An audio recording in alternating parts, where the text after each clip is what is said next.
professoras e todos que estão nos assistindo. Sou a PCNP Yolanda Soldati.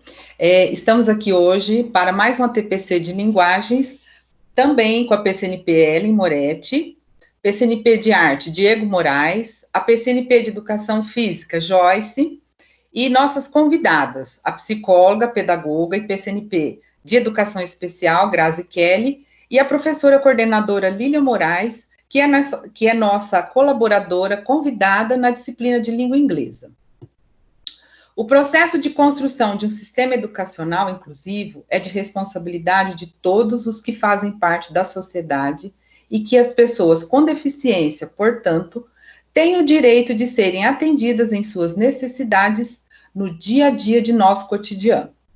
É de suma importância planejar a implementação dos ajustes necessários para que se possa acolhê-las e garantir o acesso e a possibilidade de participação dessas pessoas com deficiência em todos os recursos e serviços disponíveis. Aos profissionais, cabem as ações de diagnóstico das necessidades, o planejamento de ações que promovam a inclusão. Às famílias, a cooperação com os órgãos e profissionais no sentido de acessar o espaço comum e dele participar. Aos órgãos de representação, o diagnóstico das necessidades, o planejamento de ações que promovam a inclusão e a fiscalização da ação pública no ajuste da sociedade.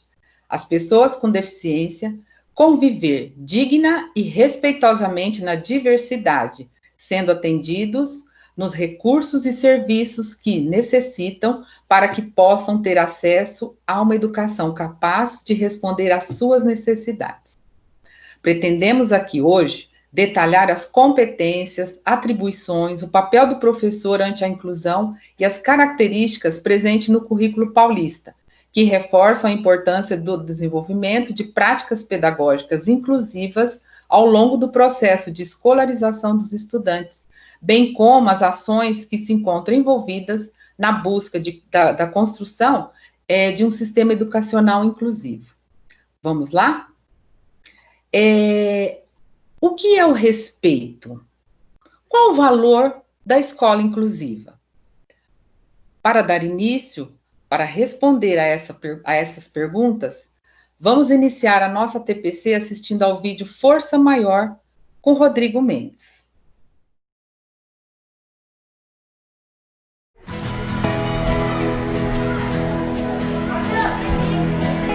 Vamos falar sobre respeito, gente. Por que é tão importante o respeito?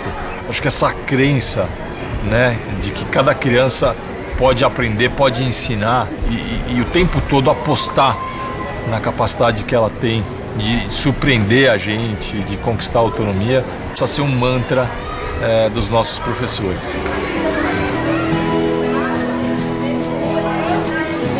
Antigamente, a gente tinha uma aula homogeneizada, com o mesmo conteúdo, na expectativa que todos aprendessem no mesmo tempo, da mesma forma, no mesmo ritmo, né? Agora, a gente começa a perceber que esse sistema, ele inevitavelmente gera a exclusão. Com uma escola heterogênea, a gente está apostando na formação de pessoas que são mais sensíveis, da gente ter um ser humano mais consciente do que é você ter um mundo de diferenças, o que é você viver num planeta onde a gente precisa ser tolerante, onde a gente precisa saber dialogar. Esse é o grande valor da escola inclusiva.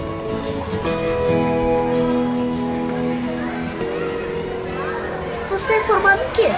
Eu estudei administração de empresas, já ouviu falar nisso? Mas hoje eu trabalho mais com escolas, eu trabalho com educação. Você nasceu tetraplégico? Não, eu passei por um acidente. Eu jogava bola, eu gostava muito de esporte. Mas aí vieram dois bandidos e assaltaram meu carro, e aí eu levei um tiro. Mas tá tudo certo. Eu faço tudo o que eu quero na minha vida, sabia? Eu queria ser médico, fui obrigado a abandonar todos os estudos e dedicar todo o meu tempo a diferentes tipos de fisioterapia, mas eu tive apoio incondicional de família, amigos, melhores médicos, então nunca me faltou ajuda. Quando eu comecei a frequentar clínicas de fisioterapia, comecei meu processo de reabilitação física, eu percebi que eu era uma exceção. A maioria das pessoas que passam por acidentes ou que nascem com alguma deficiência enfrentam também miséria E aquilo foi gerando para mim um incômodo de ver esse desequilíbrio, né? Quando eu me comparava com essas famílias, eu me via como alguém muito privilegiado.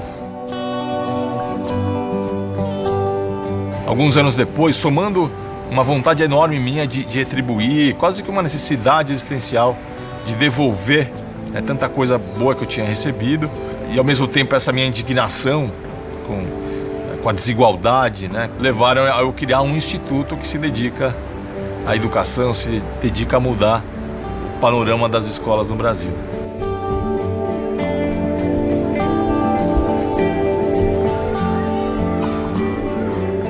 A escola especial, esse ambiente segregado, que até pouco tempo era a única alternativa, ela limita muito a interação, né? Então, a escola, inclusive, é onde isso pode acontecer de verdade. A diversidade, ela liberta a gente de muitas amarras. Então, eu acho que isso é impressionante, né? E a escola é esse lugar que pode libertar as pessoas.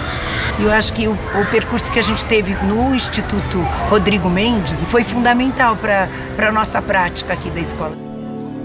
O mundo melhora quando a escola inclui todos.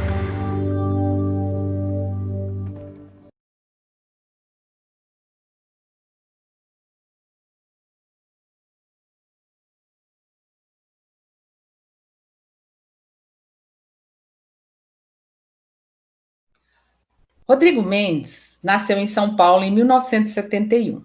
Em 1994, ele funda o Instituto Rodrigo Mendes, uma organização sem fins lucrativos, cuja missão é garantir que todas as pessoas com deficiência tenham acesso a uma educação de qualidade na escola comum.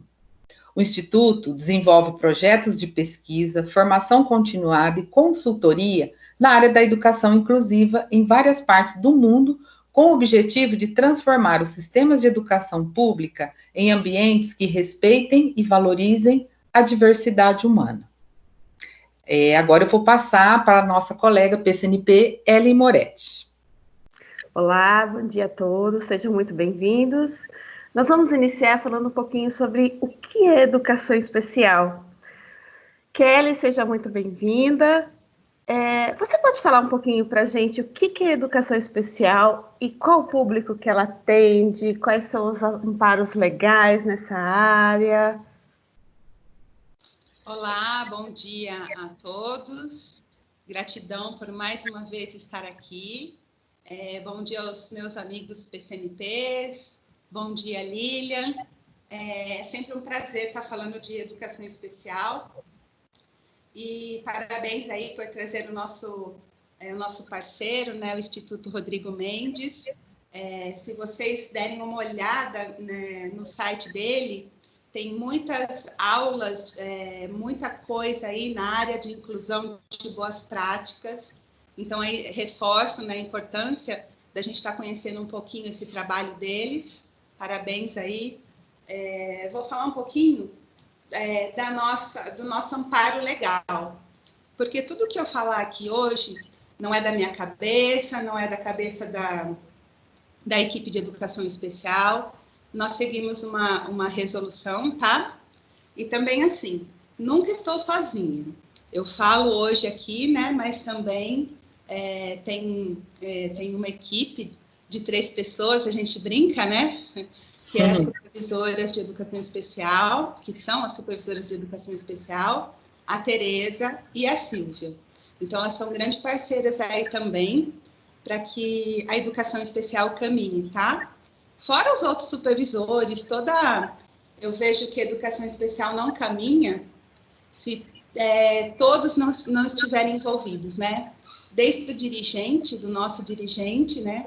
Passando pelos supervisores, passando pelos PCNPs, pelos coordenadores da escola, né, pela equipe gestora, né, os diretores, os vice-diretores, e também todas as pessoas da escola, né, desde da pessoa que ajuda na organização, na limpeza, desde a pessoa que abre lá os portões da escola.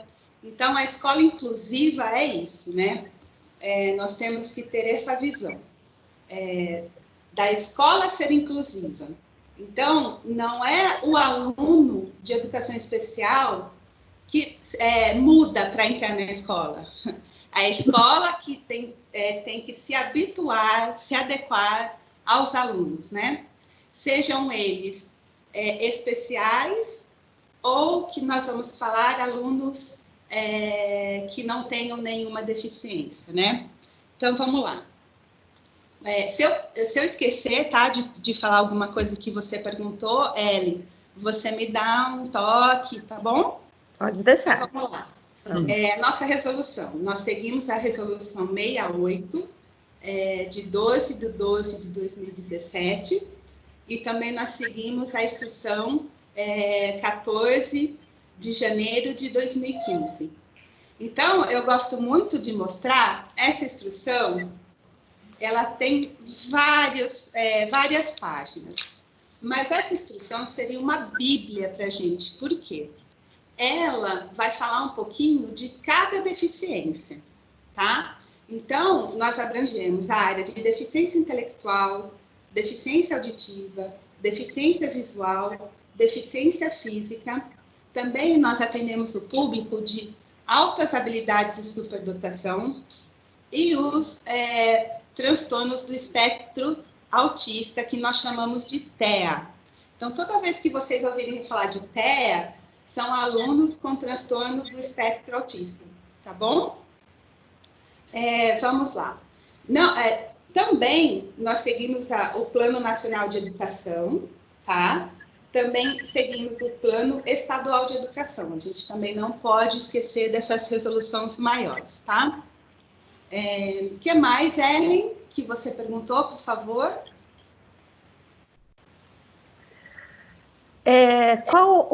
Você falou do público, né? Quais são os amparos legais? E o que é a educação especial? Existe uma definição para isso? Tá. A nossa linha de trabalho da educação especial é também educação inclusiva, né? Então, quando nós falamos em educação, podemos esquecer desses alunos que têm dificuldades de aprendizagem. E quais são elas, né? A dislexia, a descalculia, o TDAH, né? Então, e também os alunos que entram aí nessa área da saúde mental, né? Que são os alunos com esquizofrenia, com depressão, com síndrome do pânico. Então, também nós temos que ter uma visão voltada para esses alunos. Eles não estão na resolução dos alunos com deficiência, mas a gente não pode esquecer deles, tá? Certo, Grazi. E fala um pouquinho para mim, o aluno da educação especial, todo esse público que a educação especial atende, eles aprendem de forma diferente, como que o professor, porque nosso objetivo é que o aluno aprenda sempre, como que o professor pode fazer para que esse aluno aprenda mais e melhor, para que ele não vá para a escola apenas para socialização, que esse não é o objetivo maior? Isso é uma pergunta muito importante, Ellen, né? Porque eu vejo que a socialização, ela é importante, mas o aluno, ele pode o indivíduo, ele pode socializar em vários lugares, né? Na escola, ele vai para aprender, né? Então, essa fala que nós tínhamos, porque o aluno vai na escola só para socializar, isso não existe mais, né? Nós temos aí várias resoluções que dizem que o aluno, ele tem direito, né, à aprendizagem. Então, quando a gente fala de uma escola inclusiva, a gente fala também de um processo aí pedagógico, né? Então, a principal ferramenta para que isso aconteça é a avaliação, né? Então, a gente tem que conhecer o nosso aluno, tá? Então, antigamente, nós tínhamos a ideia de que o aluno com deficiência, ele ia para a escola só para socializar. Mas hoje não, hoje nós avançamos, hoje há vários estudos, né, que a gente precisa ter essa visão de quê? De que o aluno, ele está na escola, então ele tem que ter todo um processo de aprendizagem. Então, o que acontece? Esse aluno, ele chega com uma queixa. E a primeira coisa que nós perguntamos, já realizou uma avaliação pedagógica nesse aluno, né? Você conhece as potencialidades desse aluno? Você conhece os saberes que ele já traz, né? Porque todo mundo sabe alguma coisa, né? Então, isso é importante. E outra coisa importante, da onde veio esse aluno? De que escola ele estudou, né? Que tratamentos na área da saúde ele realiza, né? Ele realiza um tratamento com fono, ele realiza um tratamento com psicólogo, né? Então, vamos aí chamar esses pais, vamos ouvir um pouco desses pais, né? O que eles trazem para a gente. Outra coisa importante, que nós estamos falando do 5º ao 6º ano, Ellen, é o seguinte: quando o aluno chega no 6º ano, ele tem uma vida lá atrás. Ele passou do 1º ao 5º ano. Então, se ele está dentro de uma sala de recursos, ele vai continuar na sala de recursos, nem se for em outra escola. Porque a sala de recursos, ela não para de atender o aluno quando ele muda de escola. Porque a nossa resolução diz que a sala de recursos, o importante não é onde ele está, na escola da sala regular. Ele tem que continuar os estudos na sala de recursos, né? Então, ele pode ter uma matrícula do ensino regular e uma matrícula da sala de recursos. E aí, o que cabe à escola de 1º ao 5º ano que atendeu esse aluno? Quando ele vai para o 6º ano em outra escola, levar toda essa documentação. O coordenador da escola de 1º ao 5º ano, quando ele vai para o 6º ano de outra escola, tem, assim, vamos dizer, o dever, né? Eu não gosto da palavra obrigação, mas o dever, a responsabilidade de passar para esse outro coordenador do 6º ano a história de vida desse aluno, os relatórios pedagógicos desse aluno.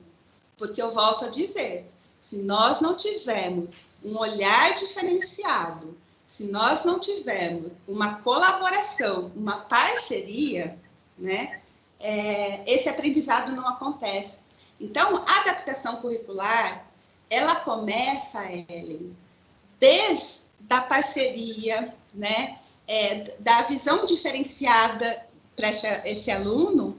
Não é só, eu vou tirar um conteúdo aqui. A adaptação curricular envolve muitas coisas lá atrás, né? Então, é importante a gente estar falando sobre esse assunto, tá? Então, é o primeiro passo, a primeira dica que eu dou. Vamos conhecer esse aluno, vamos avaliar esse aluno, né? Vamos ver o que ele já traz de conceitos, saberes dele, né? Outra coisa importante também, Ellen, é a visão desse professor para com esse aluno, né? Porque o aluno sente quando o professor pensa sobre ele, né? Então, por exemplo, eu sou uma professora e estou com 3 alunos deficientes intelectuais, um aluno autista, aquela diversidade em sala de aula, né? O que fazer? Primeiramente, é a avaliação desse aluno, é conhecer ele, saber o nome dele, né? Perguntar para ele quem é ele, do que ele gosta, né?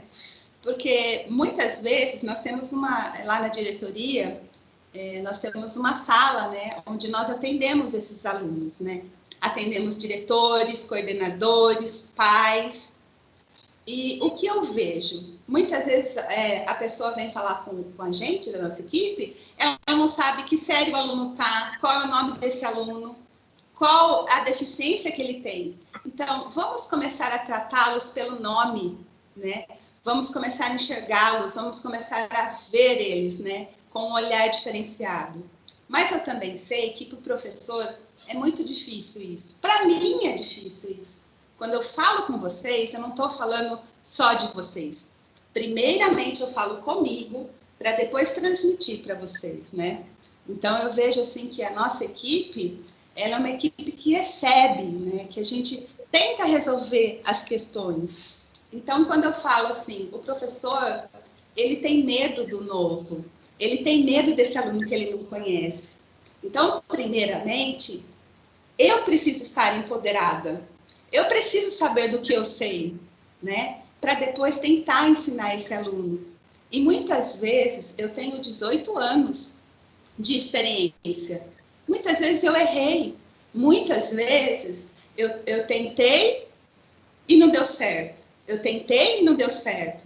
E aí eu fui, aos poucos, aprendendo com eles, porque eles nos ensinam. Muitas vezes eu aprendi muito mais do que eles, né? Então, assim, é isso que é importante, conhecer esse ser humano. Eu vou contar um caso, o que aconteceu recentemente, e que me abalou bastante, que eu vi que eu tinha preconceito. E eu não tenho vergonha de falar para vocês, não, tá? Porque eu acredito que nessa vida nós estamos aprendendo a todo momento. Chegou um aluno, nós marcamos, né, os horários para atender os pais, chegou um aluno alto, enorme, com a irmã e com o namorado da irmã, porque a mãe naquele dia não pôde ir por sérios problemas.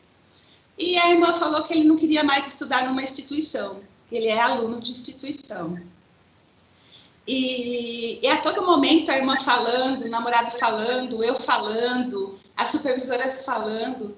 Chegou um momento que alguém teve a graça de perguntar para ele assim, e você? O que você quer? Né? Ele simplesmente, com aquela calma, olhou assim para mim e falou assim, Grazi, eu quero estudar numa escola onde meus primos estudam. Eu quero estudar numa escola onde todo mundo vai. Sabe por quê? Porque eu já aprendi tudo que eu tinha que aprender nessa escola onde eu estou. Meu coração parou. Por quê? Porque eu estava dando voz, a equipe estava dando voz para ele, né? Até a irmã dele ficou assim, né? Do tipo... E aí eu falei assim para ele, mas ó, para tudo isso... você vai ter que fazer uma avaliação. Ele falou assim, eu faço essa avaliação. Daí nós pedimos para ele aguardar um pouco, que nós perguntamos onde ele morava, tal, e aí a escola mais próxima à casa dele. Tá bom. Aí a gente teve que conversar com essa equipe gestora. E aí, como avaliar esse aluno, né? Porque ele é um aluno com autismo. Então, vamos fazer uma prova adaptada para esse aluno. Daí, eu pensei assim, acho que ele vai assim para uma 5ª série, 6ª série, né? Olha, eu, Grazi, julgando, sem antes fazer essa avaliação. Eu falo tanto para vocês sobre isso, né? Tá, e qual foi a surpresa? Ele foi para um 8º ano, né? Então, assim, e aí... o que eu quero dizer com isso, gente? Não importa quem errou, não importa por que ele não foi antes, por que ele estava nessa instituição, não sei. O importante é que ele foi para um lugar que agora ele está feliz. Por quê? Quando a gente fala em levar um aluno para uma instituição, é porque ele ficou um tempo na escola, viu que não seria possível o currículo da sala regular, que ele teria que fazer um currículo funcional natural. Esse currículo funcional natural, o que é, Grazi? São atividades de vida diária. Então, ele vai para uma instituição. Não é olhar para o menino e falar assim, ele precisa ir para uma instituição. Não. Na nossa avaliação pedagógica, que nós realizamos, são estudadas as 10 habilidades do comportamento adaptativo. Então, não é só na área de conhecimento que a gente vai atuar, mas é na área da comunicação, é na área do autocuidado, é na área da vida do lar, é na área das habilidades sociais, desempenho na comunidade, independência na locomoção, saúde e segurança, habilidades acadêmicas e funcionais, lazer e trabalho. Então, muitos professores focam só nas habilidades acadêmicas, mas não. Na avaliação do anexo 1, que a gente fala avaliação pedagógica, realizada pelas professoras especialistas, nós vemos um aluno como um todo, né? Porque, assim, nós estudamos os alunos como um ser biopsicossocial e espiritual, né? Então, nós temos que avaliar ele como um todo. Então, Grazi, ele não sabe nada de português, mas daí a mãe dele vem e fala que ele joga esses jogos aí do computador, jogos de videogame, que ele arrasa, ele passa em todas as fases. Peraí, né? Quem tem uma deficiência intelectual, ele tem um QI reduzido, então ele não consegue fazer isso. Então, vamos olhar para quais habilidades ele consegue e vamos montar um currículo individualizado para ele, que nós chamamos de PAI, né? Atendimento especializado só para esse aluno, para esse indivíduo. Então, Ellen, eu acho que é isso, né? Que nós temos que mudar a nossa visão. Ai, Grazi, é fácil falar, né? Eu sei, em nenhum momento eu estou falando que é fácil ou que é difícil, mas eu sei de uma coisa, desses 18 anos de experiência, eu vejo que não é impossível. Muito bom. E em casa, o aluno especial, né, com a deficiência intelectual ou a deficiência auditiva, ele tem que ter um roteiro de estudos, Grazi? Como que funciona isso? Tá, perfeito. Ellen, nós montamos, né, a equipe montou um roteiro para ajudar, auxiliar os professores, né? E vai também esse roteiro junto com essa TPC. Sim, nós precisamos, né, fazer um roteiro diferenciado para esses alunos com deficiência. Por quê? Cada um aprende de um jeito. Então, as professoras de sala de recursos, o que elas fizeram? Antigamente, eles tinham horários diferenciados na escola. Se eles estudam de manhã na sala regular, à tarde ele vai para o contraturno para ter essa aula de sala de recursos, né? Essa aula individualizada. O que aconteceu? Numa das nossas reuniões com as professoras especialistas, nós combinamos que eles seriam atendidos em casa. Então, elas estão atendendo pelo WhatsApp, né? Marcam um horário com a mãe e com o aluno. O que acontece? Os pais vão buscar essas atividades em casa, na escola, quer dizer, né? Os pais buscam essa atividade na escola e aí a professora combina com a mãe o horário e eles têm essa aula via WhatsApp com vídeo, né? Então, está sendo uma experiência muito bacana, porque o pai acaba aprendendo, o pai acaba interagindo, né, com esse processo de ensino-aprendizagem, tá? E, assim, o carinho que os pais estão percebendo com essas professoras especialistas, né? Teve uma professora que montou sacolinhas individuais, características com que os alunos gostam. Então, ficou uma sacolinha personalizada. Então, precisa ver que a reação da mãe, né? Quando ela recebeu esse material em casa, com a cara da filha ou com a cara do filho, né? Então, isso é muito importante. E é isso que torna a aprendizagem mais gostosa, né? Esse carinho, esse amor, porque o aluno percebe, né? Que ele está sendo visto, olhado, incluído. E o que nós temos percebido também, Ellen, é a interação dessas professoras especializadas com o professor de ensino regular. Uhum. Então, quando isso acontece, essa junção acontece, todo mundo sai ganhando.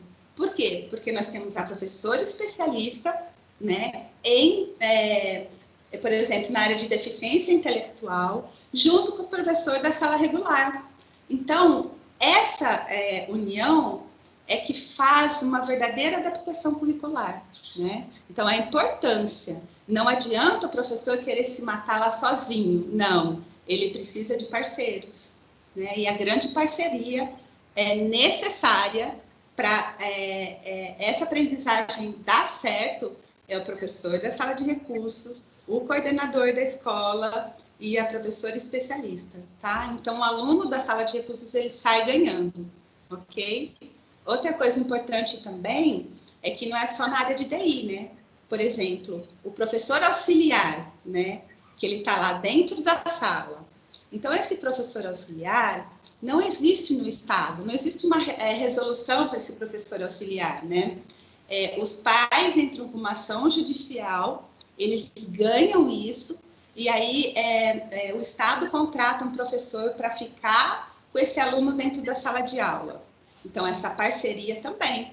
Porque se o professor auxiliar não tiver uma parceria com o professor da sala regular, com a professora especialista da sala de recursos, isso também não funciona. Então, é todo um trabalho aí de equipe, tá? E também existe o professor intérprete de Libras, né? Para os alunos surdos. Então, também ele tem que ter essa parceria do professor de sala regular com o professor intérprete, né? E nós também temos o cuidador. O cuidador, ele entra na escola na parte de auxiliar, né? A alimentação desse aluno, o transporte desse aluno, só que ele não pode entrar dentro da sala de aula. Ele ajuda esse aluno na alimentação, no caminhar na escola, mas ele não é um professor pedagogo, então ele não pode auxiliar dentro da sala de aula. Então, existe aí toda uma estrutura, né, para dar conta desse aluno que precisa, porque nós temos que ter equidade, né? Nós temos que ter o respeito, nós precisamos olhar para essa pessoa e ver, assim, o que ela precisa. Porque antes da deficiência vem a pessoa, é uma pessoa com deficiência. Então, essa é a nomenclatura correta. Antes, em primeiro lugar, eu sou uma pessoa. A Grazi, antes de ser pedagoga, psicóloga, ela é uma pessoa. Então, ela tem que ser vista, ela tem que ser olhada. Tá? Ok. E você comentou alguma coisa sobre essa parte mais burocrática? Nós temos alguns documentos, os professores, às vezes, dentro da sala de aula, desconhecem ou não foram bem orientados, que é o anexo 1, 2 e 3. Você pode falar um pouquinho para a gente quem que é responsável pelo preenchimento dessa documentação e para que ela serve? Ellen, essa é uma ótima pergunta, tá? Vamos lá. O anexo 1 é a avaliação pedagógica, né? Quem faz? A professora especialista da sala de recursos, ok? Ela vai entrar com essas 10 habilidades adaptativas que eu acabei de falar para vocês. Sem esse anexo 1, o aluno ele não pode entrar numa sala de recursos. Por quê? A sala de recursos não é uma sala de reforço, tá? O reforço ele é contínuo, com o professor regular lá da sala de aula, tá? A sala de recursos, ela vai atender só a pessoa, o aluno com deficiência. Então, o que acontece? Ela vai fazer essa avaliação pedagógica, que são, acho que, 8 ou 9 folhas, é bem completa essa avaliação, né? Geralmente, ela faz em três visitas ao aluno na escola, né? E também, ele não pode entrar na sala de recursos se ele não tiver um laudo médico. Por exemplo, o autista, que é um F84. Ele vai para a sala de autismo se ele tiver a avaliação pedagógica mais o laudo médico. Já o aluno com deficiência intelectual, ele precisa de uma avaliação pedagógica da especialista, um laudo médico, que seria o F70, ou um relatório psicológico, tá? Ou um ou outro. O deficiente auditivo, ele precisa daquela audiometria, tá? Então, muitas vezes, os diretores ou a equipe gestora vem perguntar para a nossa equipe: mas ele tem dislexia, mas ele tem um déficit no processamento auditivo, né? E daí eu explico assim: bom, se ele tem aí um problema no déficit auditivo, é uma fono que precisa tomar conta disso, né? Não é uma professora especialista. Então, de nada adianta ele estar numa sala de recursos. Ele tem que ter acompanhamento de uma fonoaudióloga. Então, isso que precisa ser mais claro nas nossas salas de recursos, né? Que tem especificidades que a nossa professora não consegue dar conta, porque ela é da parte pedagógica, ela não é da parte da saúde. Grazi, mas não existe área da saúde, não existe psicólogo, não existe fono. Então, é o que eu sempre faço, eu sempre falo, nós temos que lutar pelos nossos direitos. Então, eu sempre falo para a diretora, para a equipe, né, vai lá no postinho, bate na porta. Agora não, hein, gente? Pelo amor de Deus. Agora é por e-mail. Isso. Essa luta que nós temos que ter, né? Esse olhar diferenciado que precisamos chamar os profissionais da área da saúde para a gente, né? E fazer parcerias, que é isso que nós temos avançado no nosso trabalho na diretoria de ensino Campinas Leste. É parceiros, né? É parceiros para fazer uma avaliação multidisciplinar. Quem nos ajuda muito é a PAI de Campinas, a Pestalozzi. Elas estão realizando, né, esses... Agora não, agora como nessa época de isolamento social, nós estamos parados com isso. Mas nós precisamos de parceiros, tá? Então, é essa dica que eu dou, né? Sempre parceria, sozinhos nós não conseguimos nada, tá? Sim. O anexo 2... o anexo 2, né? O anexo 2 é o nosso PAI, o Plano Individual de Atendimento. Então, também é realizado pelo especialista, tá? Da sala de recursos. Então, por isso, eu volto a repetir, a importância de você saber que seu aluno está numa sala de recursos e essa comunicação com a professora de sala de recursos, tá? E aí vocês vão poder trocar dicas de como trabalhar com esse aluno, porque ela já fez esse plano individual, então ela pode dar dicas para os professores da sala regular. E aí nós temos o anexo 3. O anexo 3 é uma adaptação curricular. Ela é feita pelo professor regular da sala. E o que as professoras especialistas podem ajudar? Como fazer, né? Dando dicas de como fazer na disciplina de cada professor. Esse anexo, Ellen, ele não é difícil, tá?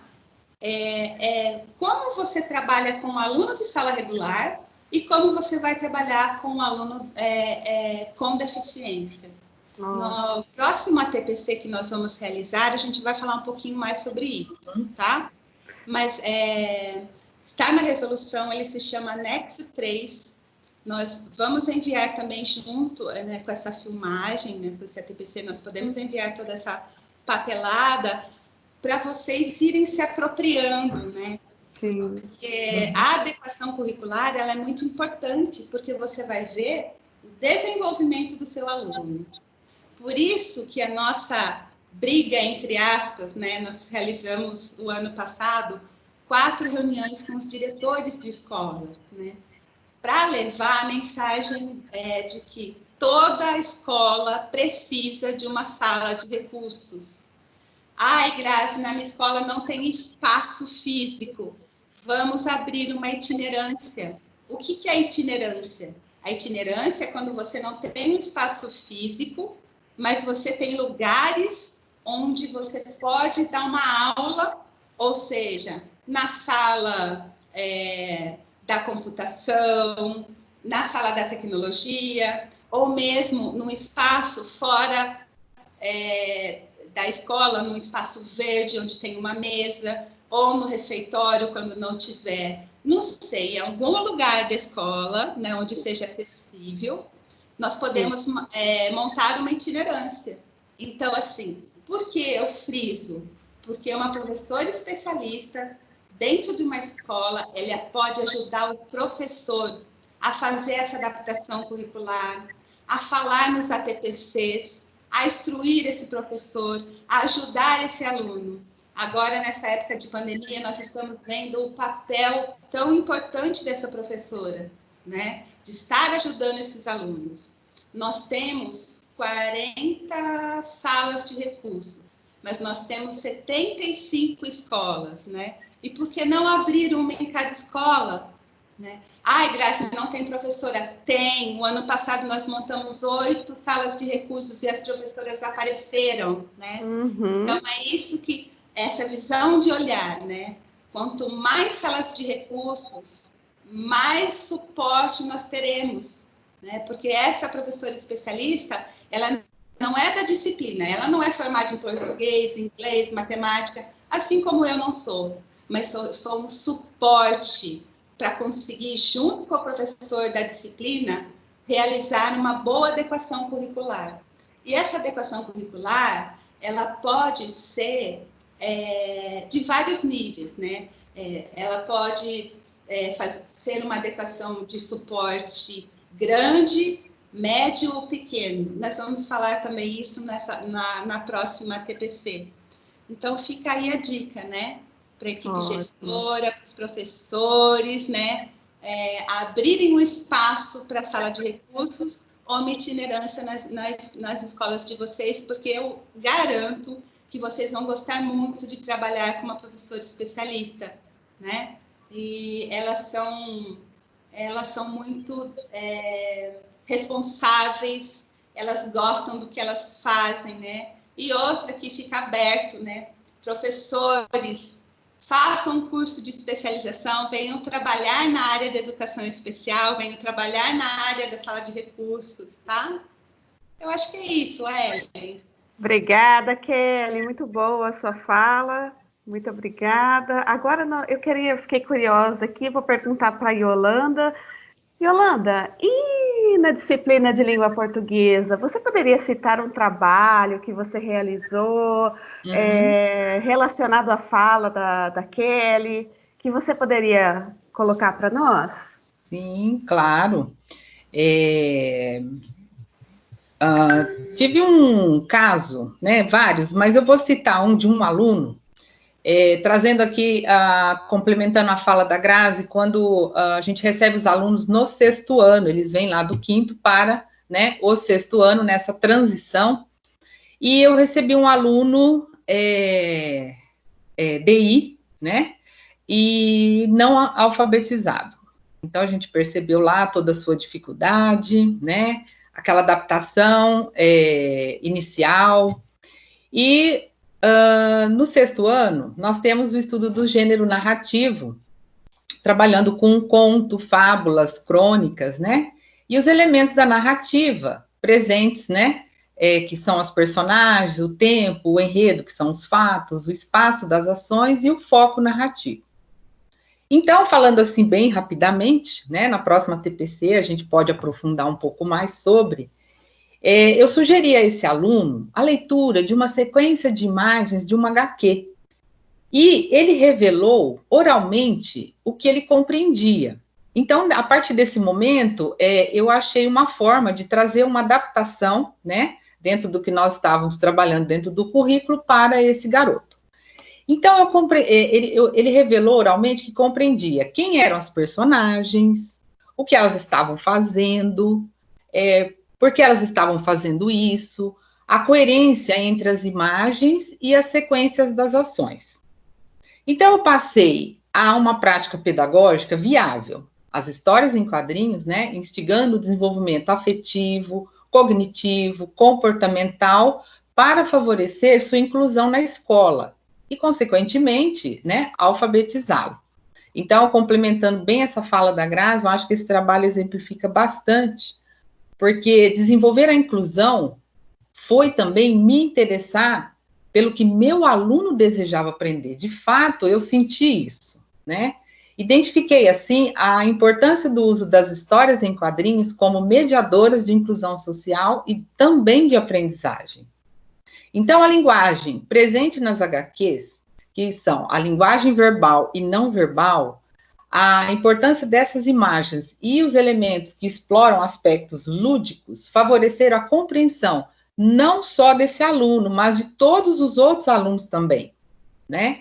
Além de tornar o aprendizado divertido, foi comprovando que as HQs são poderosas ferramentas de comunicação nessa junção de 2 códigos de signos gráficos. A imagem de texto, o que no caso torna a linguagem interessante e dinâmica para a leitura e compreensão. Nós até já trabalhamos isso em outras ATPCs, na importância dos signos gráficos, acho que o Diego também já trouxe, né? Dentro das nossas ATPCs a gente já falou muito disso, e hoje a gente vem trazendo a questão da adaptação curricular, né? E, logicamente, que meus alunos avançaram, né, tanto na leitura como na escrita de textos. Tem uma citação de Marcuse que eu gosto muito, ele diz assim: Os gêneros textuais são considerados bens culturais que orientam e determinam as relações interpessoais, pois todas as vezes que há comunicação da atividade psíquica por meio da linguagem verbal, seja ela oral ou escrita, recorre-se a um gênero textual para materializá-la em um corpo social determinado. A gente fala muito da questão de responsabilidade de tudo isso de um professor de língua portuguesa. E não, a responsabilidade são de todos os professores. Essa inclusão, cada um tem a sua parte, né, dentro da sua disciplina, da sua área, e hoje a gente está trazendo bem aqui a área de linguagens, né, dentro dessa questão da adaptação e da inclusão. Então, assim, a partir do pressuposto que a cada gênero textual, né, ele cumpre adequadamente uma finalidade de interação social, considerando-se a necessidade de apropriação de um conjunto de gêneros textuais para que se estabeleçam cotidianamente as relações interpessoais, né, que ajudou bastante também, ao trabalho colaborativo, aluno-aluno, professor-aluno, tá? Professor-professor também, que todos se envolveram nesse trabalho, né, isso foi muito importante, e que a convivência em sociedade impõe, uma vez, né, que são pelos gêneros que o homem se comunica. Então, assim, eu senti esse avanço dos meus alunos, desse aluno principalmente, e foi, assim, um trabalho maravilhoso. Qualquer dia a gente pode aprofundar um pouco mais, e são outros casos também, mas esse me marcou bastante, tá? Eu não tinha, no momento, isso já faz alguns anos, né, mas a questão da formação, né, da orientação, a formação continuada na questão da adaptação curricular, eu acho que hoje isso está muito em voga, a gente tem visto bastante, né, a Grazi comprovou isso, né, dentro da legislação, dentro das ações que vêm sendo desenvolvidas, hoje está muito mais para nós esse acesso do que há um tempo atrás, mas quando a gente tem aquela questão de querer conhecer seu aluno, se predispor a procurar ajuda, a estudar, né, a se preocupar, o que eu posso fazer para o meu aluno, a gente, com certeza, a gente consegue, tá? É bem positivo. Joia, Yolanda. Você colocou para nós aí no começo da sua fala a questão dos alunos que vêm aí do primeiro ao quinto ano com dificuldade de alfabetização. Você acha que o professor deve trabalhar todos esses alunos da mesma forma? Uhum. Como estimulá-los Uhum. na leitura, na escrita? Você pode falar um pouquinho para a gente sobre isso, Yolanda? Sim, eu acho que até continuando a minha fala, primeiramente, o olhar do professor deve ser acolhedor, a Grazi colocou isso, né? Acreditando na capacidade que cada aluno tem de superar seus limites, né? Acreditar e reconhecer a potencialidade desses alunos, dessas crianças, que são fatores primordiais para que se possa desenvolver seu trabalho visando a aprendizagem, tá? Então, antes de o professor começar a planejar a sua aula, ele deve conhecer, a Grazi também já colocou e eu vou complementar, quem é o meu aluno, do que ele gosta, do que ele não gosta, o que é importante para ele, quais as habilidades que ele possui, quais dificuldades que ele possui, né? Quais são os seus conhecimentos até esse momento, né? O que ele conhece, o que ele não conhece até esse momento. O que ele já sabe na sua individualidade, independente de sua condição, né? Então, é importante ressaltar que as pessoas aprendem de maneiras diferentes. Algumas aprendem melhor vendo, outras ouvindo, outras até pelo toque.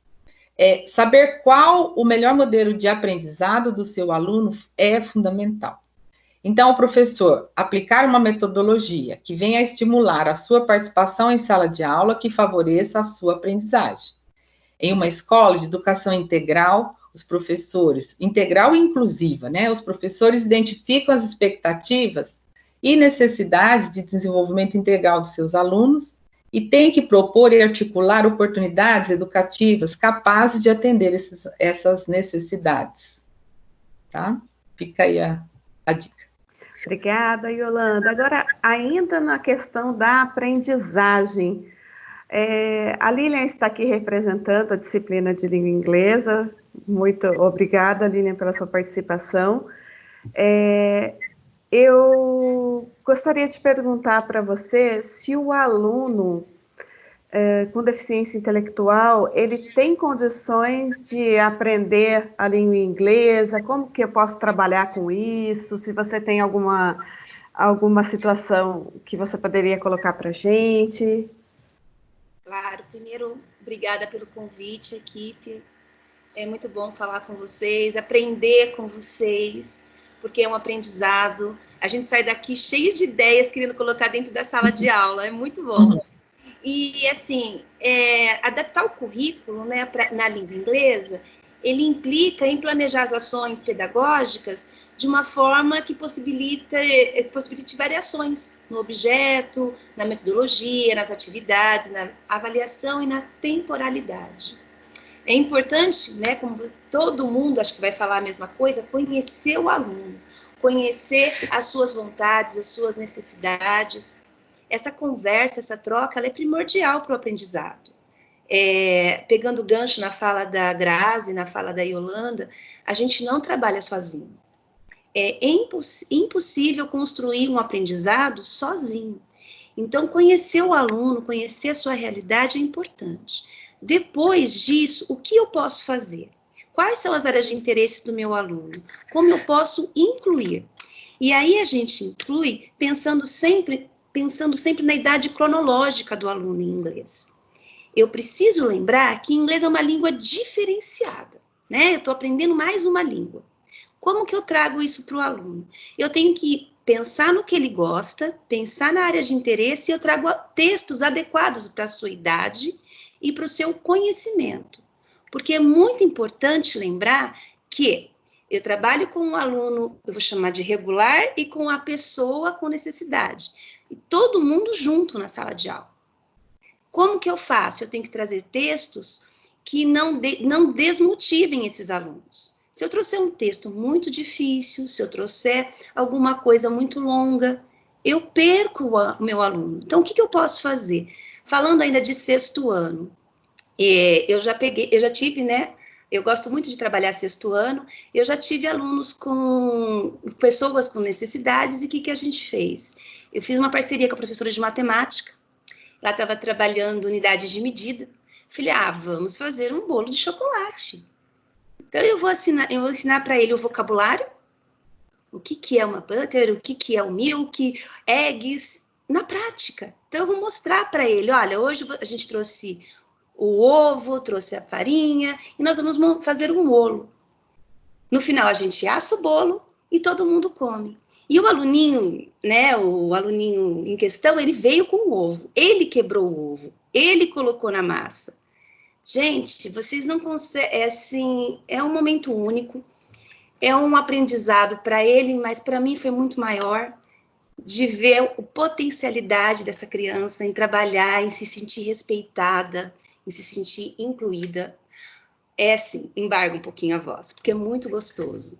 Foi um momento único para todos nós. Um outro momento que eu trabalhei também com essa criança foi quando a gente trabalhou jogos de memória. Então, nós construímos, um era bom para desenhar, o outro era bom para colocar, então a gente construiu com frutas, construímos com números, e eles brincaram, uma aula inteira brincando com o jogo da memória.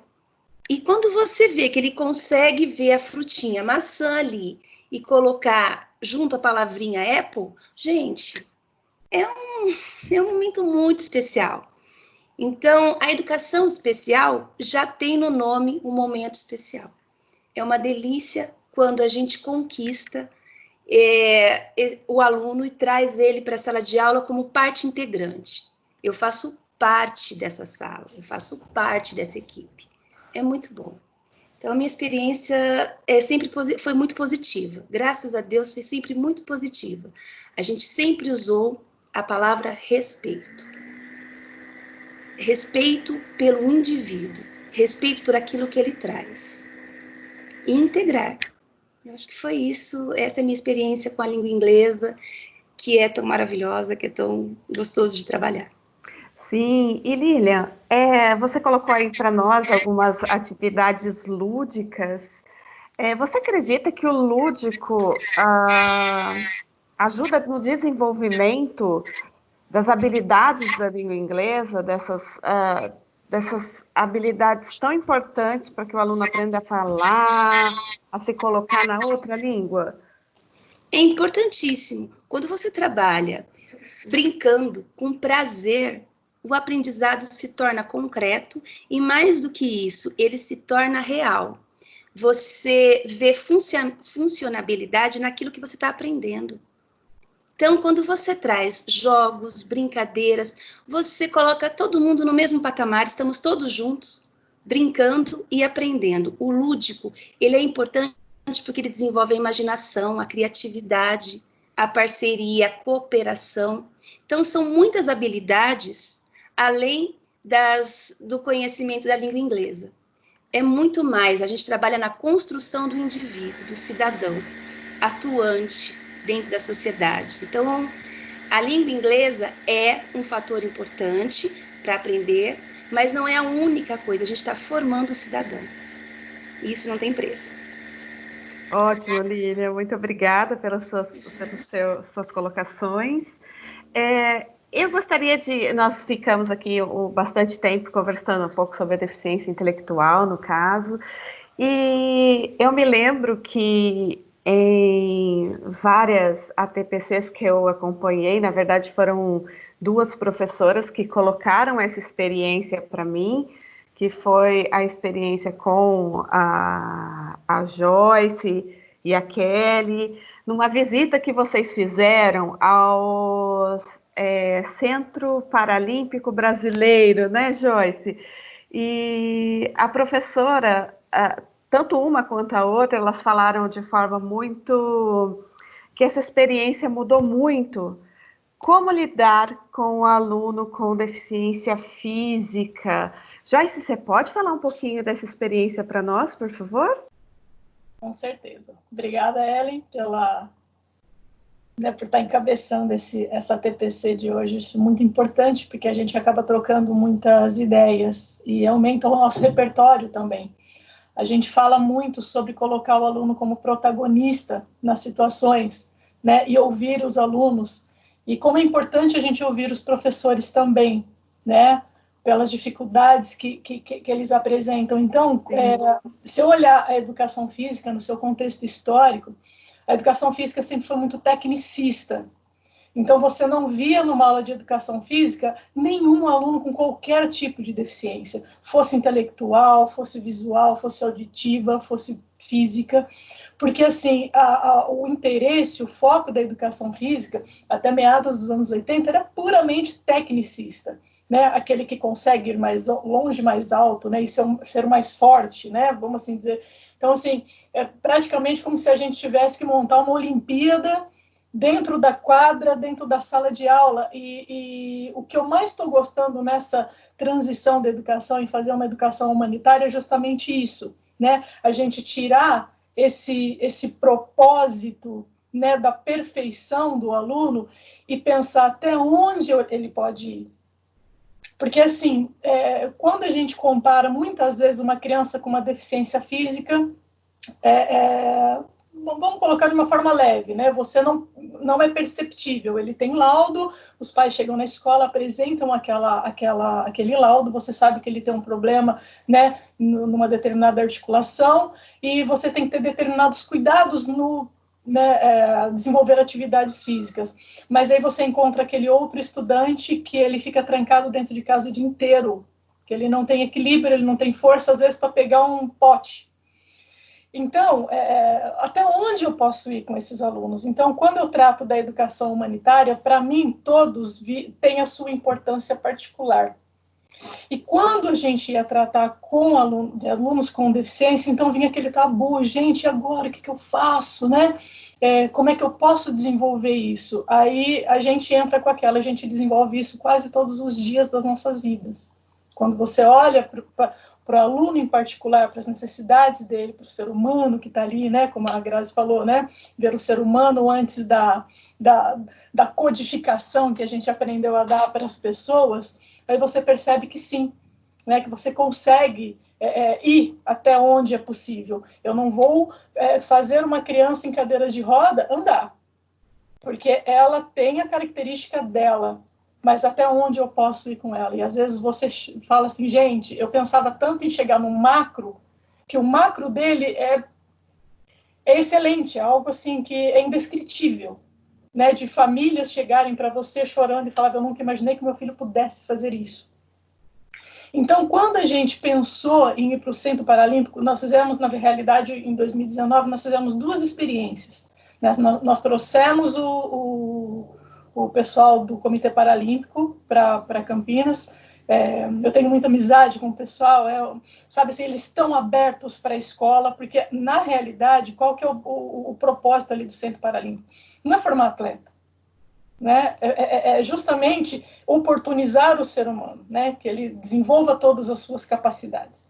Então, quando a gente fala de fazer esse trabalho com a escola, então eles se colocam muito abertos. E a gente realizou, né, em maio do ano passado, no SESC, uma vivência, né, em atividades paralímpicas, não só esportes paralímpicos, porque há uma diferença entre essas duas.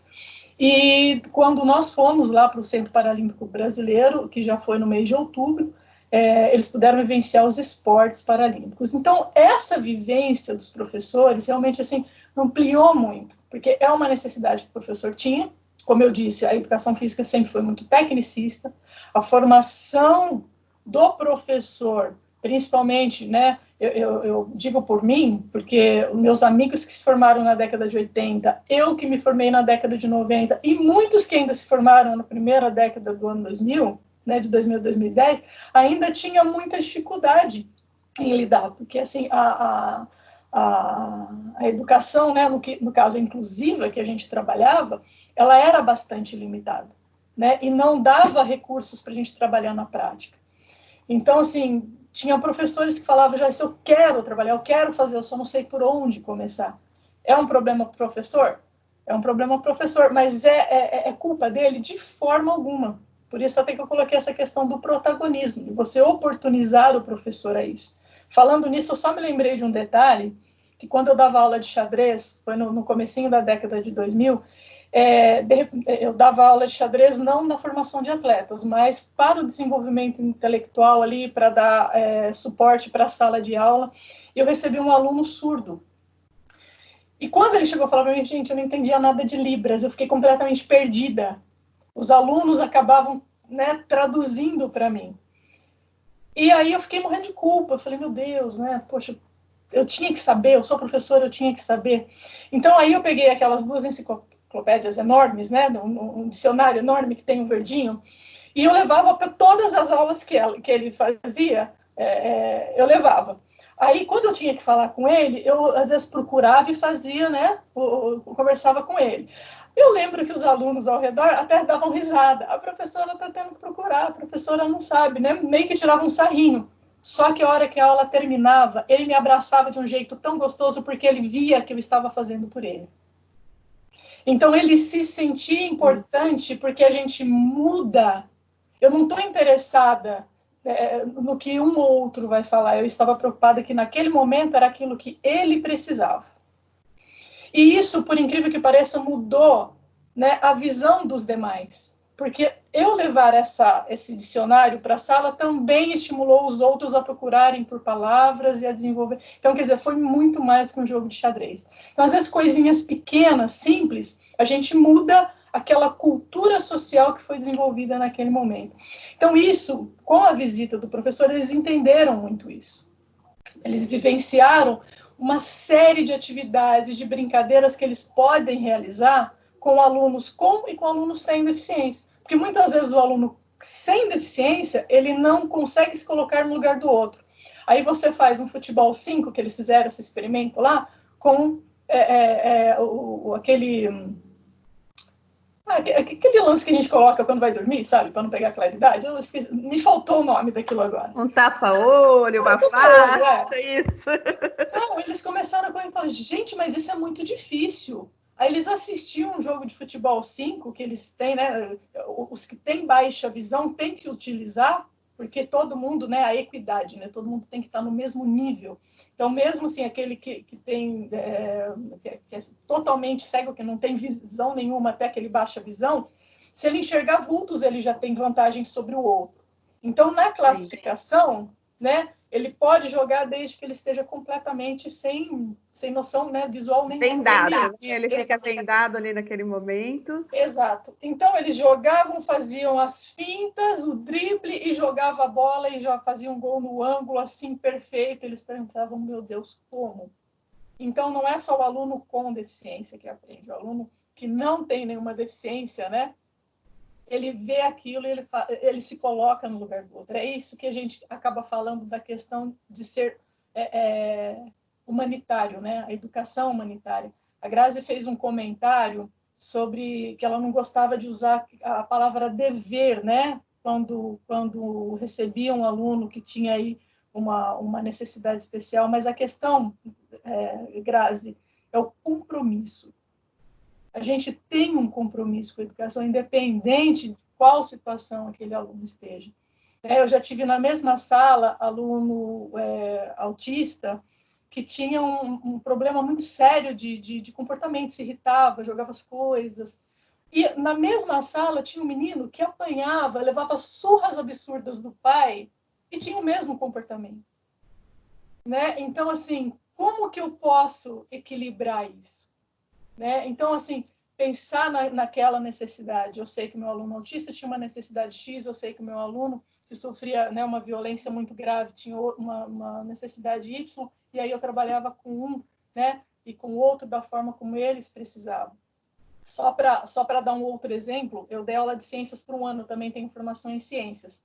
E eu me lembro que eu entrei numa sala que tinha 2 irmãs, as 2 tinham dislexia, e tinha um aluno que tinha uma deficiência intelectual leve, ele não conseguia decodificar, mas é por conta dessa deficiência intelectual. Foi subnutrido quando criança, tinha um histórico muito, muito pesado com relação a isso. E eu dando aula de ciências e querendo explicar o que era agricultura convencional, o que era agricultura orgânica, eu querendo explicar, né, toda a questão do tratamento da água, purificação da água pela chuva, e eles, os 3, não sabiam escrever. Então, eu comecei a bolar provas diferentes para esses 3. Eu não posso mudar a realidade deles. Eu não vou fazer com que um aluno com dislexia aprenda a decodificar do dia para a noite. Mas eu preciso que eles entendam o que é ciências. Eu preciso que eles entendam. E por mais que eles tenham tirado, tipo, não foram 10 na prova, um tirou 8,5, outro tirou 8, outro tirou 9, eles sabiam muito mais sobre o tratamento da água que muitas vezes aquele que sabia ler e escrever e que era completamente, né, tinha lá o seu nível de facilidade, né, para lidar com a matéria. Então, assim, a gente nunca pode menosprezar ou limitar a capacidade das pessoas, as pessoas em geral. Então, o mais interessante depois disso tudo foi ver professores falando assim, gente, mas eu tenho um aluno que é desse jeitinho. Esse cara ganhou 2 medalhas no PAN de Lima, 2 medalhas de ouro. E eu tenho um aluno na minha sala que tem a mesmíssima deficiência dele. Então, do tipo, olha onde ele pode chegar. Então, a visão muda. Né? Eu vejo algo, eu sou capaz de palpar algo, né, que me dá uma outra perspectiva sobre a minha atuação na escola. E, por incrível que pareça, essa prática, ela se torna comum. Ela não se torna mais aquele desafio, e agora, meu Deus, o que eu faço? Ela se torna comum. Então, eu faço isso com tanta naturalidade, né, que eu não vejo mais um aluno com deficiência, eu vejo um aluno. Eu não vejo mais alguém com uma limitação, eu vejo alguém que pode chegar até um determinado lugar. Então, isso é muito, muito importante quando a gente percebe que o professor volta, né, para a sala de aula e fala, nossa, olha a diferença que é a gente antes e a gente depois. Então, assim, colocar, sim, o professor como protagonista também. Ouvir o professor e dar base para que ele tenha condições de construir. A gente sabe que dentro da nova perspectiva do currículo paulista, colocar o aluno como protagonista, fazer com que ele construa situações, que ele traga algo que ele conhece para construir, né, dentro do ambiente dele, é muito importante. E a gente também tem que saber fazer isso com o professor. Porque, às vezes ele tem muita coisa para trazer, inclusive muitas dúvidas, e aí a gente construir a partir daí, né, tomar esse rumo que a gente é o nosso anseio dentro da educação, né, que é o igualitário e aquela equidade que a gente sempre busca. Então, não sei se eu consegui responder a sua questão. Sim, Joyce. A Grazi queria... Kelly, você quer falar alguma coisa? Sim, eu estou aqui emocionada com o depoimento da Joyce e da Lilian, né? E eu quero dizer que é essa essência que é a adaptação curricular, né? A gente tira o peso dessa adaptação curricular e transforma ela numa coisa gostosa, né? Então, por isso que eu falo, é a cura pela fala, como Freud fala, né? Quanto mais você fala sobre, mais você vai tendo mecanismos. Quanto mais você vai estudando sobre, quanto mais você vai compartilhando, você vai vendo que existem saídas, né? Então, é isso importante. E é onde não cabe mais a fala assim, esse aluno é de inclusão, eu vou dar 5. Não existe mais essa fala, não pode existir, né? Porque nós estamos vendo de uma outra expectativa, de um outro olhar, um olhar que, se eu olhar para esse aluno, se eu enxergar a potencialidade dele e ver o quanto ele cresceu, eu não posso só dar 5 porque ele é de inclusão. Se for ver, todos nós somos de inclusão, todos nós temos alguma necessidade, né? Então, essa fala que não pode existir mais entre a gente. Eu vou dar 5 porque ele é de inclusão. Não, eu vou fazer uma adaptação curricular, eu vou ver o quanto ele progrediu, mas não comparando ele com os outros, comparando ele com ele mesmo. Porque cada ser, cada aluno é um ser único, singular, né? Então, essa fala não pode existir mais. Então, assim, essas dicas, né, que a Joyce deu, que a Lilian deu, que a Yolanda deu, assim, são importantes, né? Porque é aí que é a verdadeira adaptação curricular. E eu vejo que, assim, a Lilian vem com uma fala, né, não infantilizar, tratar o aluno com a idade que ele tem, né? Isso é perfeito, né? Ver sempre, como a Joyce diz, a habilidade do aluno, né? Porque cada um tem uma habilidade, né? Uma comanda de cada vez, não adianta dar várias comandas, é uma comanda de cada vez, né? E olhar sempre para o aluno como ele consegue. Eu sei que você consegue. E quando ele conseguir, elogiar. E quando ele não conseguir, falar para ele, olha, a aprendizagem é assim mesmo, vai demorar um pouquinho mais, mas nós vamos conseguir chegar, né? Não deixar ele sozinho nessa. Sempre nós vamos conseguir, né? E é por isso que hoje não existe mais terminalidade.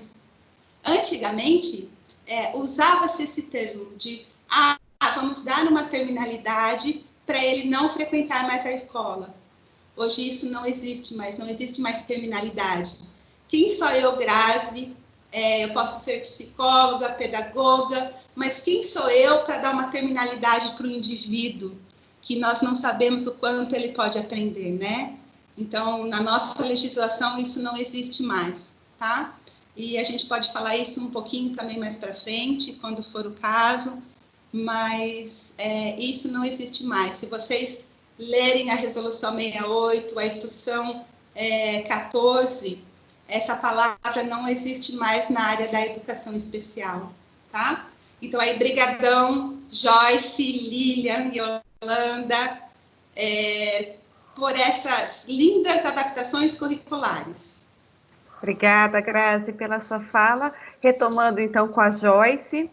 Joyce, uma pergunta mais da prática mesmo, enquanto PCNP. Você acredita que ter estimulado essa vivência dos seus professores de educação física com os atletas lá no Centro Paralímpico mudou a prática deles? Você achou que eles passaram a enxergar a deficiência física de uma outra forma? O que você acha que mudou? Na verdade, assim, isso sempre complementa. Tinha professores que chegavam lá bem estruturados, né, já bem cientes de todo, assim, sempre querendo complementar o seu conhecimento.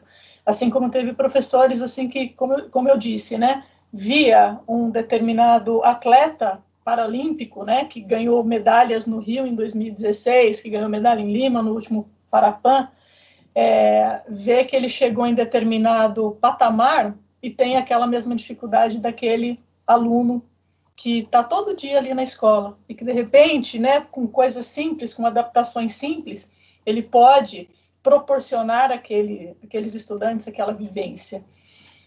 Sem dúvida alguma.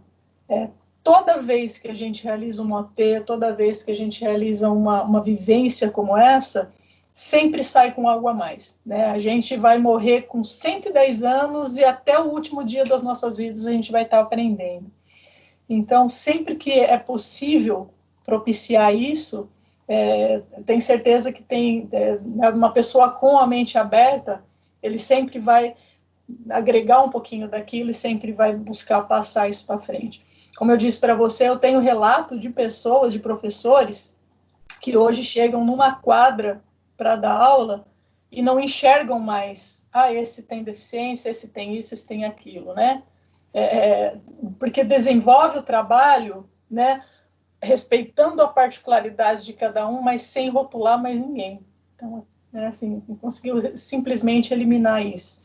E isso a gente só consegue com conhecimento, né? E esse conhecimento que a gente busca, tanto como profissional quanto para a vida, é o que soma na hora da gente atuar na nossa função social enquanto professor e até como ser humano. Sim, muito bom, Joyce. Muito obrigada pela sua fala.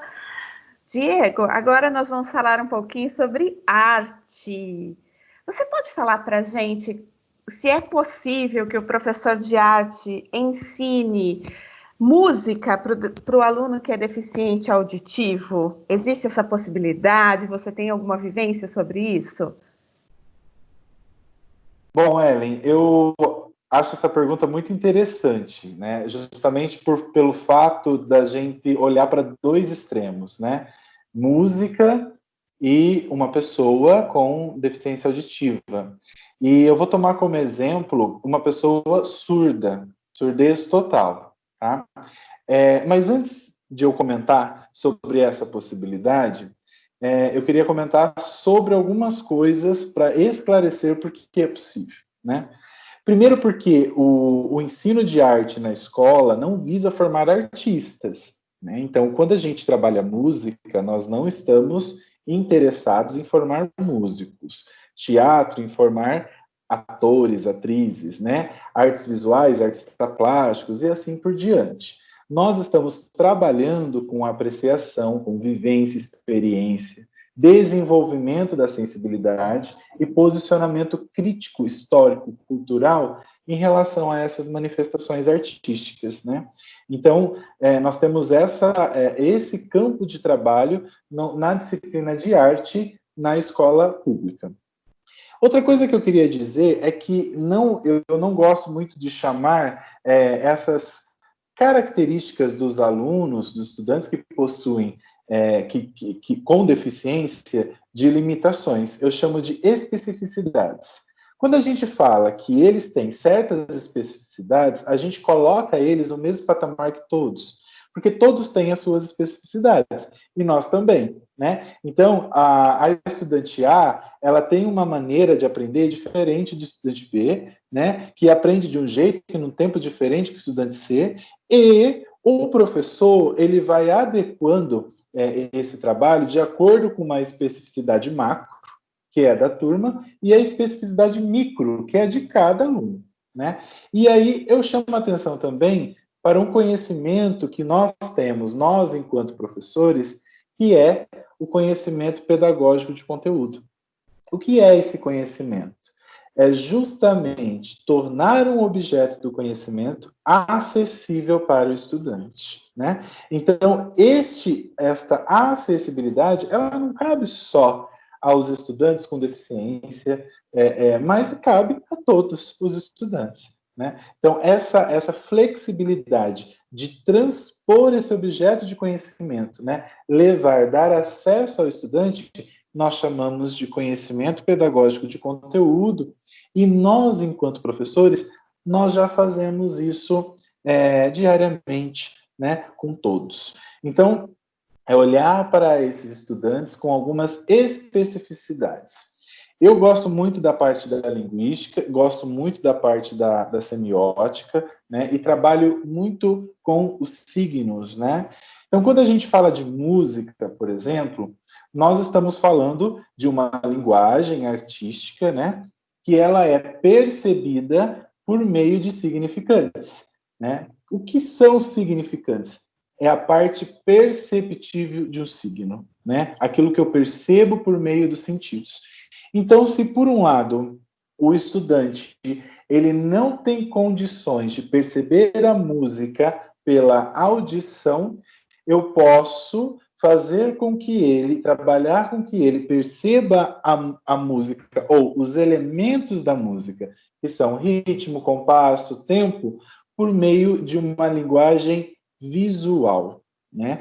E nós temos aí até muitos vídeos no YouTube de famílias que têm surdos, em que uma pessoa toca violão e a pessoa que é surda, ela percebe o tempo, compasso, o ritmo por meio da leitura do movimento, tá? Do movimento do toque do violão. Então, nós temos esta possibilidade. Como é que a gente pode trabalhar isso com os alunos, né? Transformar esses elementos musicais em elementos visuais. E ele pode acompanhar esses elementos com instrumentos, que aí vem a parte mais bacana. Mas dá para ele tocar instrumento, né? Como é que ele vai perceber esse instrumento? Nós temos uma classe de instrumentos que eu acho que é uma das mais democráticas, que são os instrumentos de percussão. Por quê? Os alunos e os estudantes, as pessoas que possuem deficiência auditiva, elas podem não ouvir o som, mas elas sentem a vibração. E os instrumentos de percussão, eles possibilitam isso para o estudante. E é fácil de fazer em casa. Então, por exemplo, dá para o estudante fazer um chocalho com uma latinha de Coca-Cola, né, cheia de arroz. Dá para ele acompanhar o ritmo da música com o movimento dessa latinha, ao mesmo tempo que ele sente dentro da lata a vibração desses grãos, né? Então, ele consegue acompanhar, ele consegue fazer uma leitura em que há um padrão dentro daquela música, um padrão de tempo, um padrão de compasso, e ele também consegue produzir, né? Então, é bem interessante esse trabalho, olhando para, se por hora aquele significante ele não pode ser percebido por aquele estudante, por meio do conhecimento pedagógico de conteúdo, né, eu faço com que aquele objeto do conhecimento possa ser acessível para aquele estudante por meio de outros significantes, que no caso é uma linguagem visual, né? Então nós temos essa possibilidade, os estudantes gostam muito e eles se emocionam demais, inclusive ao assistir as pessoas assistindo eles, produzindo um som que eles estão sentindo por meio do tato. Nossa, Diego, que exploração, assim, emocionante, de verdade. Achei incrível sua colocação e a possibilidade também de incluir o aluno deficiente auditivo em uma aula de música é realmente muito pertinente, muito legal. E conta para mim, Diego, por exemplo, nós sabemos que nas peças de teatro, vamos voltar aí para a disciplina de arte, tem música, teatro, desenho. A gente sabe que desenho é tudo mais, apesar de ter algumas partes mais difíceis, as crianças ali gostam muito. Mas, por exemplo, o teatro exige leitura, às vezes decorar um texto. Como é que o aluno que tem a deficiência, no caso intelectual, né, às vezes nem consegue fazer a leitura de um texto? Como é que o professor de arte pode trabalhar, se você tem alguma experiência, sobre trabalhar com o deficiente intelectual e o teatro?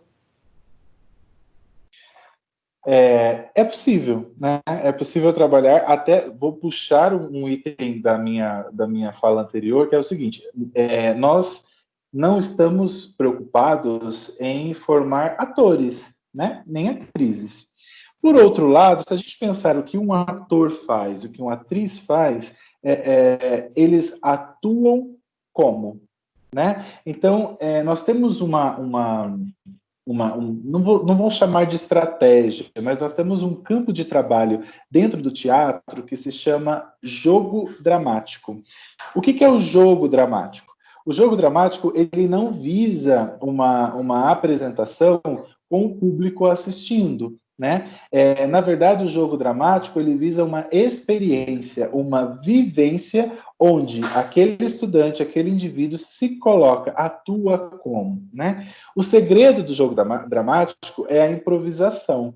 E quando nós estamos falando, né, de estudantes com deficiência intelectual, como é que a gente trabalha a improvisação? Nós trabalhamos por meio de faz de conta, nós trabalhamos por meio da imitação, né? Então, quando um estudante ele imita, seja um animal, ou seja, alguém do seu cotidiano, ele já está atuando como, né? E essa imitação faz o quê? Faz com que ele amplie as possibilidades, amplie o seu conhecimento acerca de experimentar ser como, né? Que é aquilo que está por trás do trabalho com o teatro. Ah, Diego, mas como é que a gente vai fazer isso com deficiente intelectual? Nós não vamos propor uma imitação de Elvis Presley. Nós vamos propor a imitação do irmão quando chega do trabalho. Quais são as expressões do irmão? Ele fala com quem? Qual é a rotina do irmão? Ele chega e vai para o banheiro, ele chega e vai para a cozinha, senta no sofá, come alguma coisa, né? Nós podemos propor, sim, essa imitação. Então, atuar como, né? Então, nós estamos trabalhando teatro, né, com este estudante, não estamos deixando de trabalhar os objetos do conhecimento de arte, né? Ele vai se sentir satisfeito, sim, ele vai atuar e inclusive, teremos instrumentos para avaliar com qualidade, né? Porque se ele está atuando, se ele está imitando, né? Ele está realizando atividades teatrais e num nível que é bem acessível a ele e, vamos dizer assim, até confortável, né? Porque nós vamos aproveitar o conhecimento que ele tem de mundo, o círculo social dele, a rotina dele, para ampliar essas potencialidades de atuação por meio da imitação. Nossa, muito bom, Diego. Obrigada, viu, pelas suas colocações. Eu gostaria de retomar com a Grazi, com a Kelly, né? Uma pergunta que eu me lembrei agora, que eu acho que com todas as colocações que os professores aqui, os PCNPs colocaram, que a gente pode fazer acontecer, que é possível incluir todos os alunos em todas as atividades, que ninguém tem que ficar de fora, né? Existe muito o questionamento por parte dos professores e às vezes também da escola da questão do laudo.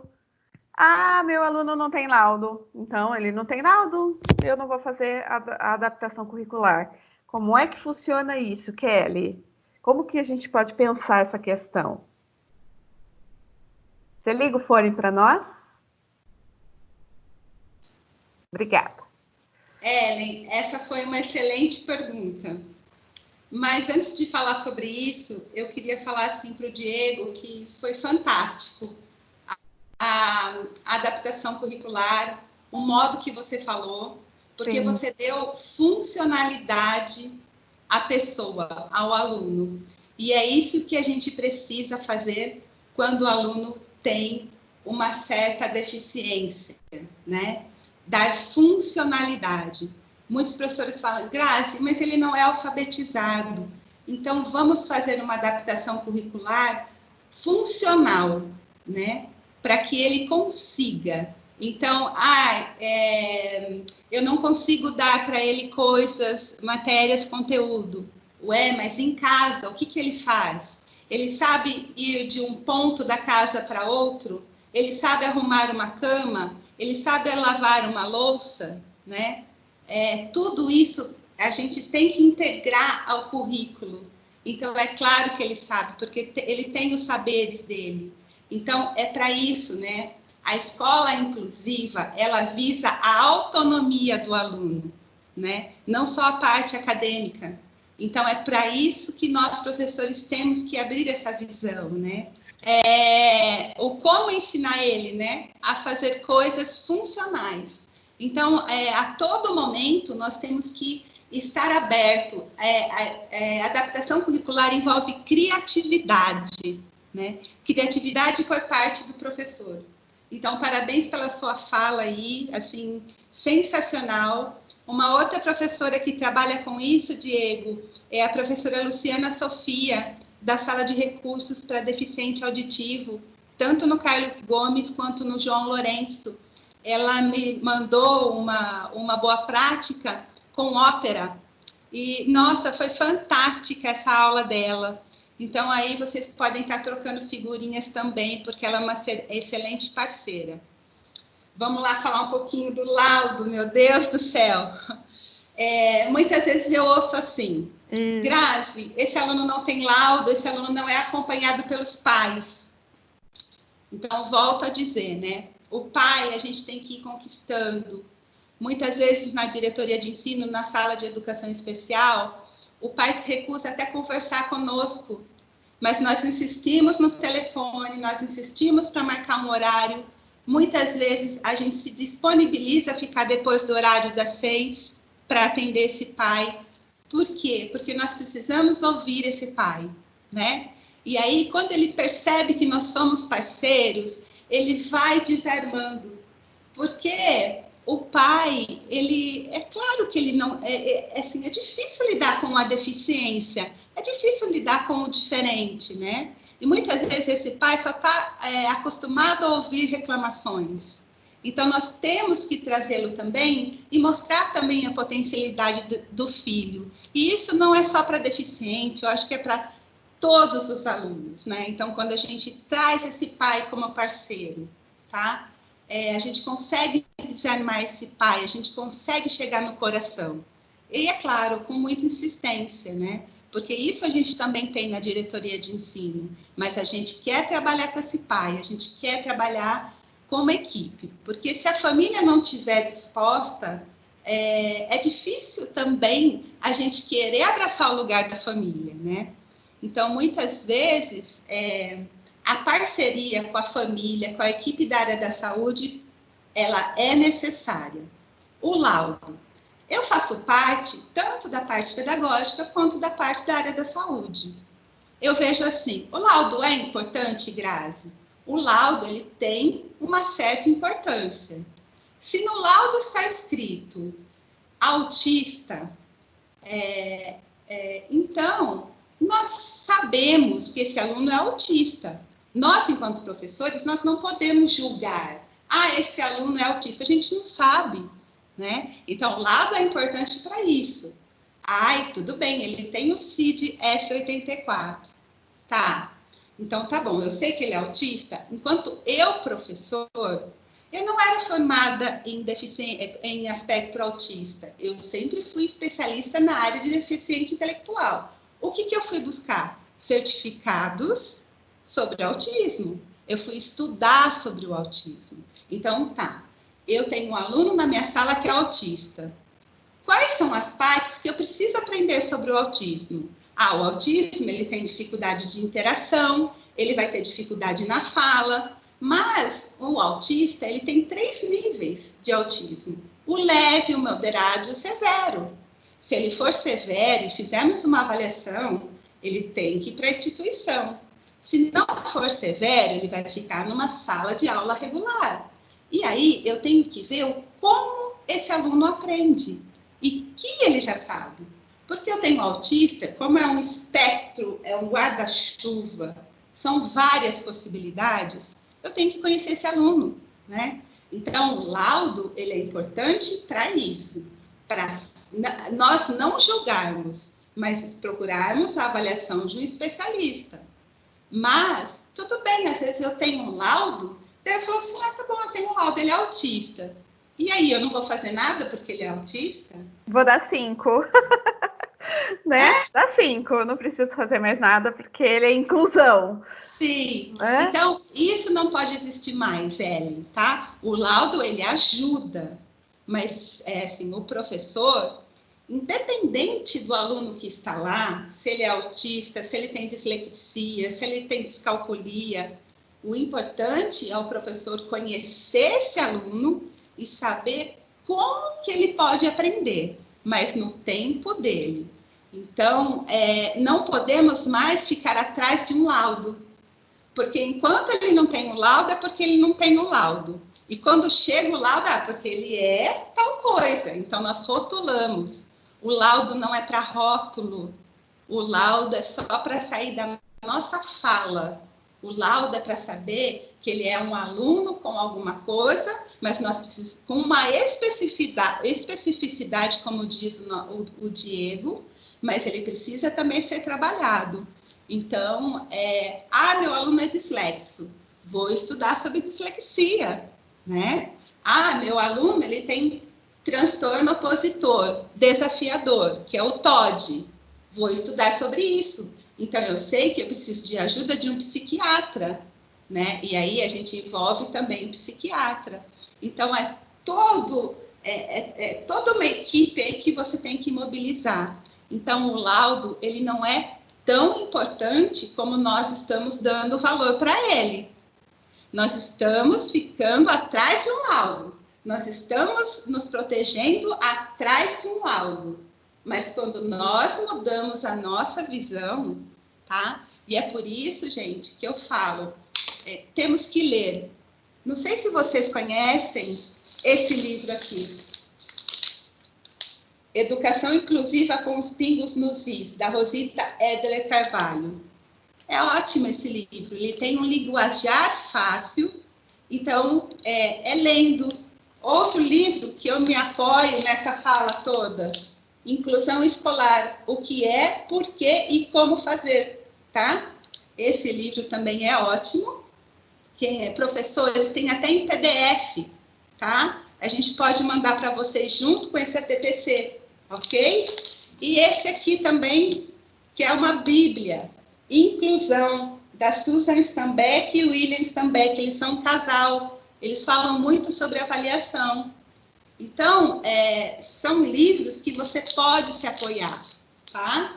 Então, eu deixo aqui a dica. Também tenho para a nossa próxima TPC, quem já quiser ir lendo, adaptação curricular. Isso aqui é um material nosso, né?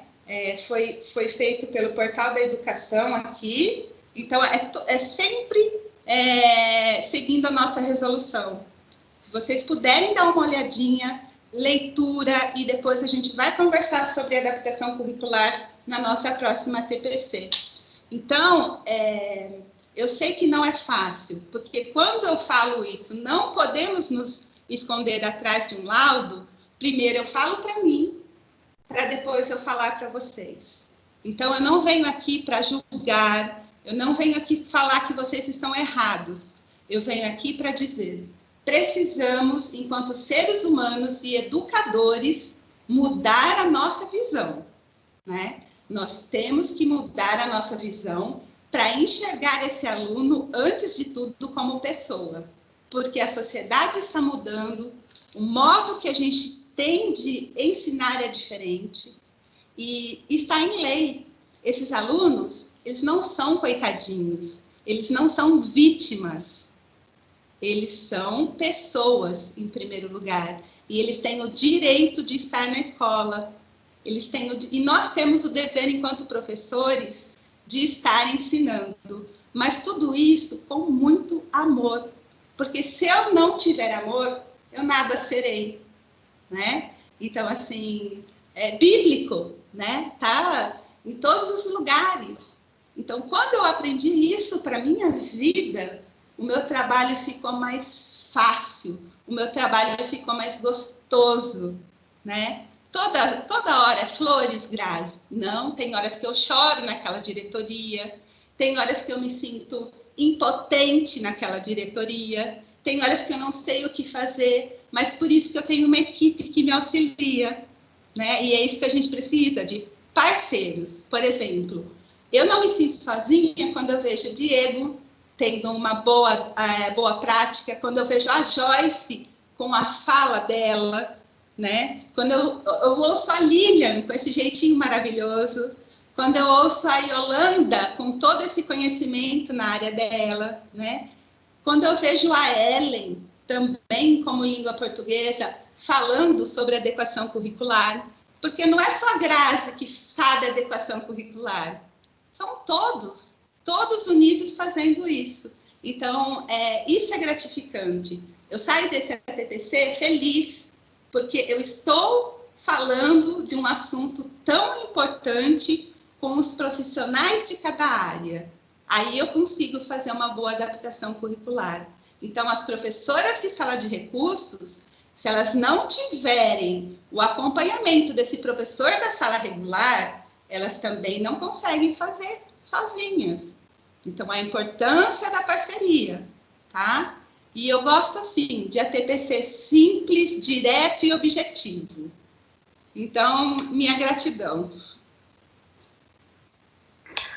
Obrigada, Kelly, pela sua fala. Todo mundo aqui participando, acho que todo mundo gostou muito, né, de todas as participações, de saber um pouco do colega, que às vezes a gente não tem esse tempo para conversar.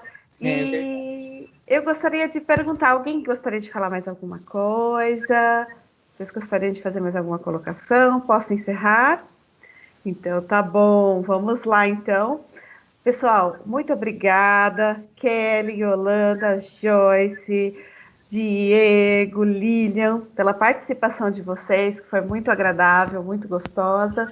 E na próxima TPC iremos trazer um pouco mais, aprofundando então a teoria sobre o assunto que nós discutimos hoje. Muito obrigada, um ótimo dia. Obrigada.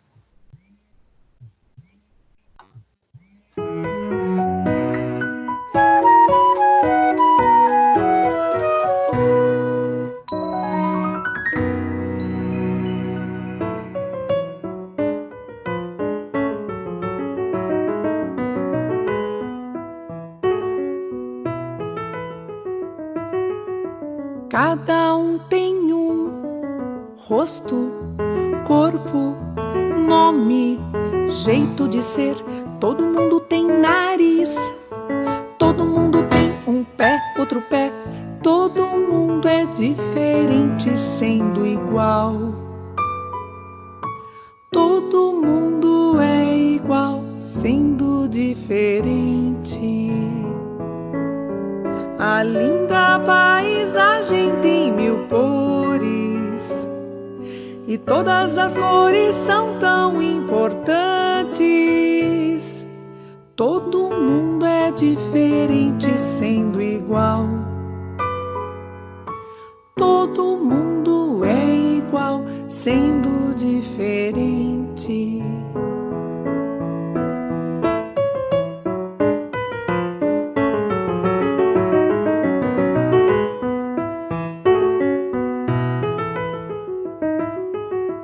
Cada um tem um rosto, corpo, nome, jeito de ser.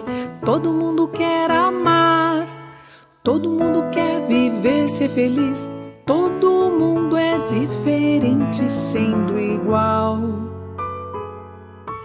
Todo mundo é igual, sendo diferente. A linda orquestra tem 1000 sons, e todos os sons são tão importantes. Todo mundo é diferente, sendo igual. Todo mundo é igual, sendo diferente. Todo mundo é diferente, sendo igual.